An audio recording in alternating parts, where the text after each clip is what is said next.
warahmatullahi wabarakatuh. Terima kasih sudah bersedia meluangkan waktu untuk wawancara ini. Perkenalkan, nama saya Fitri dari mahasiswa dari IKIP Siliwangi. Saya sedang melakukan proyek tugas mata kuliah telaah kurikulum dan Kapita Selesta SD.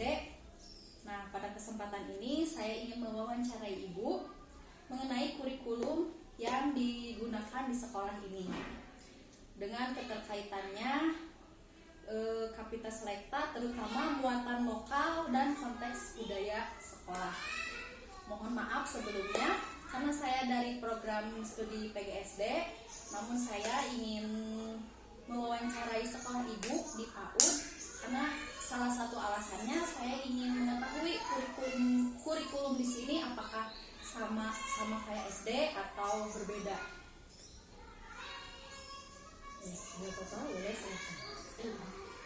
Yang pertama, saya ingin mengetahui identitas Ibu, seperti nama, pembelajarannya bagaimana, berapa lama Ibu menjadi kepala sekolah di PAUD ini. Oke, terima kasih sebelumnya. Perkenalkan, nama saya Nani Sugiarti. Nani Sugiarti SPSI ya, saya seorang psikolog. Kemudian saya sudah di PAUD ini semenjak berdiri, yaitu dari Januari 2010. Alhamdulillah sudah cukup lama. Kemudian apalagi tadi? Bagaimana pembelajarannya? Oke, pembelajarannya sesuai dengan kurikulum yang ada di PAUD yang sudah ditentukan. Seperti sekarang kita menggunakan yang kurikulum Merdeka ya, tetapi kita cenderung ke deep learning ya, jadi pelajaran mendalam. Jadi di PAUD itu kurikulum yang digunakan sama dengan yang sudah ditentukan dari Dinas Pendidikan. Jadi kita menyesuaikan seperti sekolah formal lain. Oh iya. Nah, selanjutnya bagaimana sih struktur kurikulum di sekolah ini, terutama keterkaitan pembelajarannya? Oke, terima kasih. Pertama strukturnya, kita diawali dulu ya. Kita sebelum melakukan suatu, kita terapkan ke anak-anak. Pertama kita kaji dulu, kita bikin dulu. Kira-kira nggak jauh dari kemarin KTSP ya. Kemudian kita maju ke kurikulum Merdeka, kemudian kita maju kurikulum 13 Merdeka, kemudian maju lagi sekarang yang deep learning ya. Jadi di situ kita rapat dulu, misalnya kita kaji dari kurikulum yang kemarin yang sebelumnya, terus kita pelajari kan, ibu guru, ibu kepala sekolah mendapatkan pelatihan.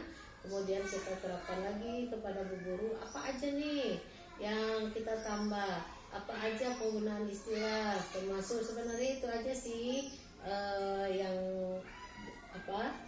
dilakukan. Cuma kan perbedaan, ada penggunaan istilah yang beda.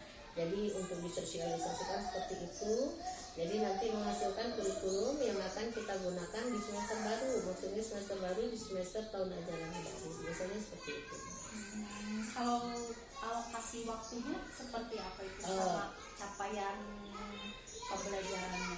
Oke, kalau untuk sekolah sendiri kita misalnya di hari Senin kita belajar sama, kita kalau masuk sekolah itu kan berarti jam 8, tetapi kita ada penyambutan, kita ada yang namanya sekolah PAUD itu kita tidak punya cleaning service, jadi kita harus melakukan pembersihan ruangan, penyiapan alat peraga sudah, alat pembelajaran itu sudah sebelum pulang sekolah hari sebelumnya. Jadi semua kita perhatikan dulu, kita persiapkan kembali, kita cek kembali untuk dilakukan di hari yang akan kita pembelajaran.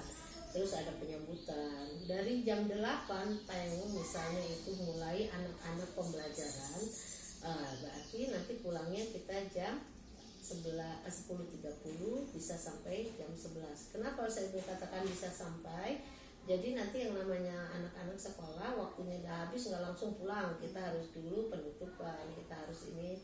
Jadi mungkin ada kelebihan waktu di sini. Oh, seperti itu. Nah, selanjutnya bagaimana sih asesmen yang digunakan apakah menggunakan asesmen formatif, sumatif, portofolio atau bentukan penilaian lainnya gitu. Oke. Asesmen yang dilakukan di PAUD itu berbeda dengan di sekolah formal. Di sekolah formal ada sumatif seperti tadi ya. Kalau tetap ada asesmen itu dilakukan setiap hari. Asesmen itu dilakukan setiap hari. Kemudian berupa apa? Berupa misalnya pencapaian pembelajarannya. Kita kan punya indikator nih ketika kita belajar hari ini. Yang namanya PAUD kita tidak ada baca tulis yang secara serius ya, tetapi kita belajar lewat bermain. Kemudian di situ kita lihat pencapaiannya nanti setiap hari progresnya seperti apa sampai nanti di puncaknya ada seperti kita pembagian raport itu ya, pembagian raport tapi isinya bukan berupa angka-angka tetapi deskripsi. Seperti itu. Nah, selanjutnya apa sih tantangan utama yang ibu guru yang dikendalakan di sekolah Yang PAUD menjadi ini kendala ya, yang menjadi kendala biasanya memang kita suka menjadi kendala terutama di PAUD mereka itu kendalanya semuanya sama, yaitu apa? Yaitu ada tuntutan dari orang tua. Misalnya yang menjadi kendala banget ya, masalah sekolah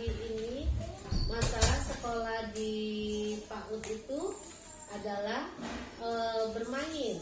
Jadi tidak belajar serius, sementara tuntutan orang tua mereka mengharapkan anak sekolah itu harus bisa baca dan tulis. Itu tuntutan yang amat sangat dari tahun ke tahun selalu yang diminta sama orang tua seperti itu. Jadi kita bagaimana tuntutan mereka itu kita tetap tidak, kita berkata tidak langsung, tetapi kita bisa memberikan, mensosialisasikan gini loh kalau PAUD itu. Jadi asesmennya kita juga berupa deskripsi, karena tumbuh kembang anak itu di situ masih kita lihat setelah lepas dari masa balita. Seperti itu. Kalau misalnya tantangan kurikulum untuk guru-guru di sini seperti apa?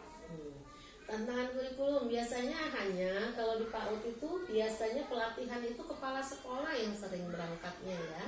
Jadi tidak guru langsung, ataupun ketika guru langsung tetapi guru misalnya kadang kurang paham, kadang banyaknya seringnya kalau guru langsung kurang paham, untuk penjabaran disampaikan setelah dari pelatihan itu biasanya guru masih agak ada kekurangan seperti itu.